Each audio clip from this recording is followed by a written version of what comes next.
I'm almost done, but want to clarify the process with another patient example. This is something that could happen commonly. It's not a specific patient I'm thinking of.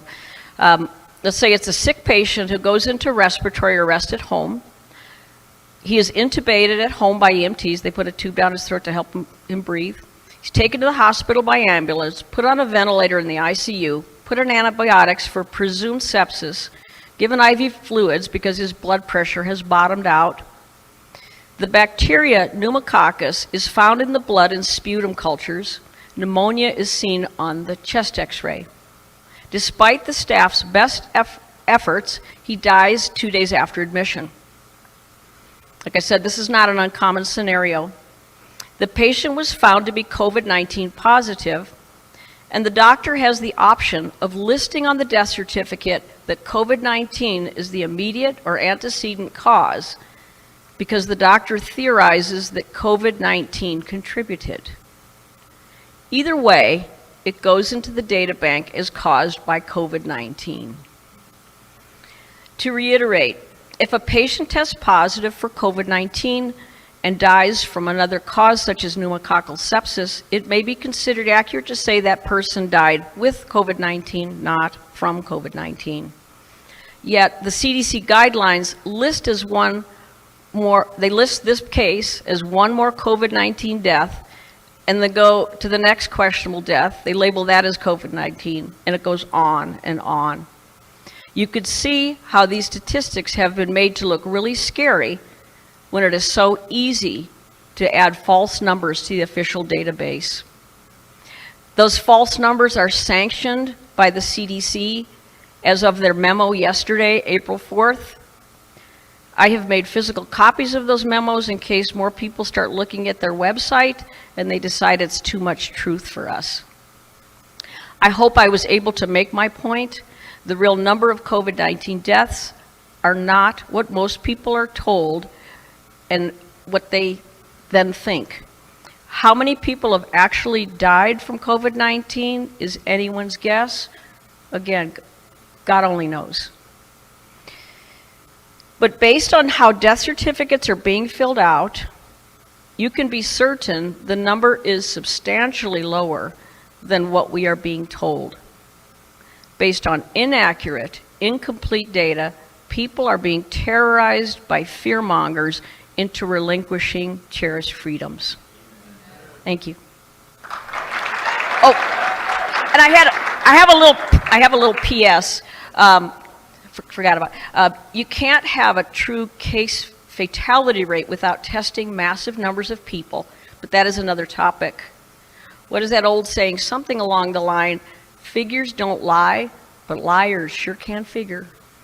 Thank you. A Minnesota state senator says officials are asking doctors to fill out death certificates with diagnosis of COVID-19, whether the person died of it or not. Valley News Team's Callie Hubbard talked to the lawmaker today, who says fear may be coming into play.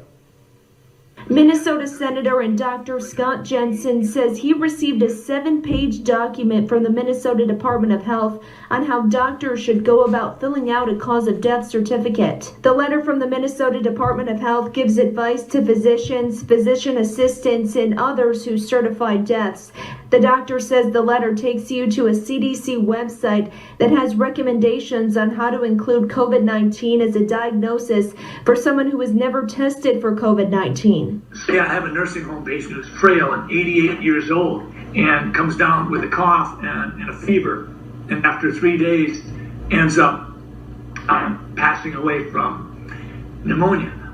I'm not going to put influenza on that death certificate.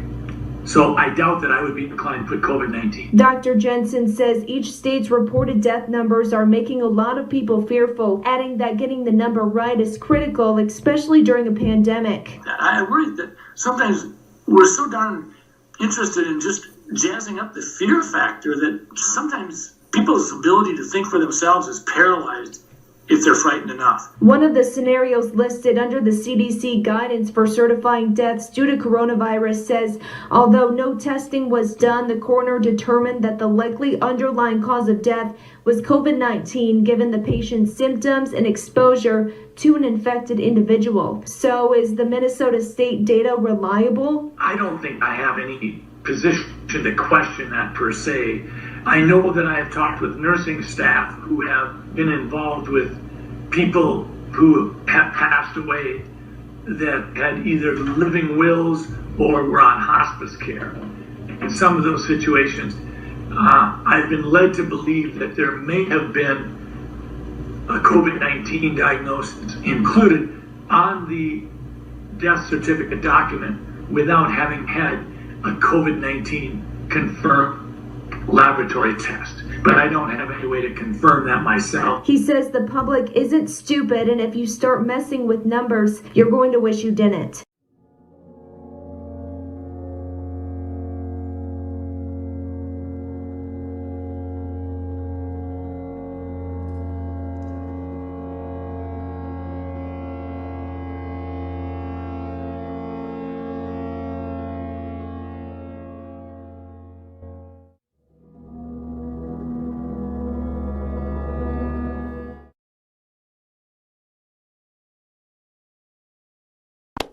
Weekend warning, stay at home, even in the sunshine, or people will die! Okay, Doomer. People will only be allowed to leave their home for the following very limited purposes. 1 form of exercise a day. Right. Let's see which one of us can touch his toes. 1, 2... 6079 Smith W. Yes, you. Bend lower. You're not trying. And now we're being socially engineered to accept that this is all the new normal. My next guest is a doctor and state senator in Minnesota who is deeply troubled by the CDC's latest guidance for counting COVID deaths. Dr. Scott Jensen joins me now. Doctor, I want to read for our viewers what the CDC says in part about how to count COVID deaths relating to that last issue we just raised. In cases where a definite diagnosis of COVID cannot be made, but is suspected or likely, like the circumstances are compelling with a reasonable degree of certainty, it is acceptable to report COVID-19 on a death certificate as probable or presumed. So, doctor, what's the problem with that? Well, in short, it's ridiculous. Can you repeat what you just said, please? Well, last Friday, I received a 7-page document that sort of told me that if I had an 86-year-old patient that had pneumonia but was never tested for COVID-19, but sometime after she came down with pneumonia, we learned that she had been exposed to her son who had no symptoms, but later on was identified with COVID-19, that it would be appropriate to diagnose on the death certificate COVID-19. Now, we've not done that. If someone has the pneumonia after and it's in the middle of a flu epidemic, and I don't have a test on influenza, I don't diagnose influenza on the death certificate. I will say this elderly patient died of pneumonia.